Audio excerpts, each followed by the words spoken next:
పెడతాం, ఎంఓయూలు చేసుకుంటాం. ఏ ప్రభుత్వం చేయాల్సిందే. అడ్డగోలు జమాబందీ దానికి లెక్కలేని కథ అంటే ఏందన్నట్టు ఒక హైప్ క్రియేట్ చేసుడు. దీనికి ఆజుడు, దీని గురువు చంద్రబాబు నాయుడు. చంద్రబాబు నాయుడు చెప్పిన లెక్కల బిజినెస్ వచ్చేది ఉంటే, ఎంఓయూలు సక్సెస్ అయ్యేది ఉంటే ఆంధ్రప్రదేశ్లో ఈ పాటికి 20 లక్షల కోట్లు వచ్చి ఉండాలి. ఆయన ఫస్ట్ టైం అలా సీఎం ఉన్నప్పుడు ఆ ఊళ్ళో పెట్టే కదా వైజాగ్లో ఎవరు వెళ్ళి ఎంఓయూలు చేసిన వాళ్ళంటే వంట మనుషులు అని చెప్పారు.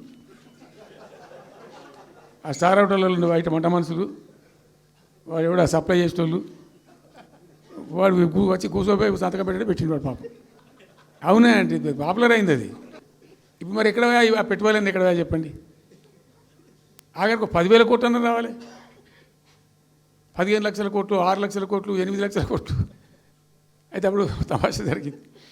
ఈ భోపాల్ ముఖ్యమంత్రి, అప్పుడు నేను ముఖ్యమంత్రి ఉంటే, భోపాల్ ఉన్న ఆయన పేరు శివరాజ్ సింగ్ చౌహాన్, ఆయన సీఎం ఉండే.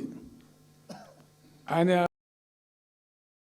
నీతి ఆయోగ్ ఉంది కదా, దానిలో సబ్ కమిటీకి ఆయన చైర్మన్.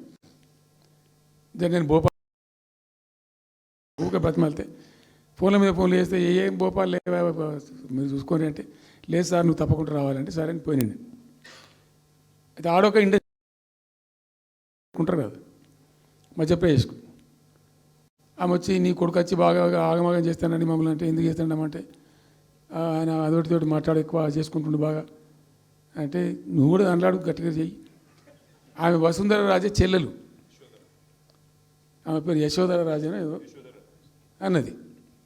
అంటే నేను అంతకుముందు ఒక కొద్ది రోజుల ముందే నేను భోపాల్ పోవడానికి ఒక దాదాపు 2-3 మంత్స్ బిఫోరే మోడీ గారు వచ్చిండు. అక్కడ వచ్చి 14 లక్షల కోట్లకు ఎంఓయూ చేసి పడేసారు మధ్యప్రదేశ్ గవర్నమెంట్.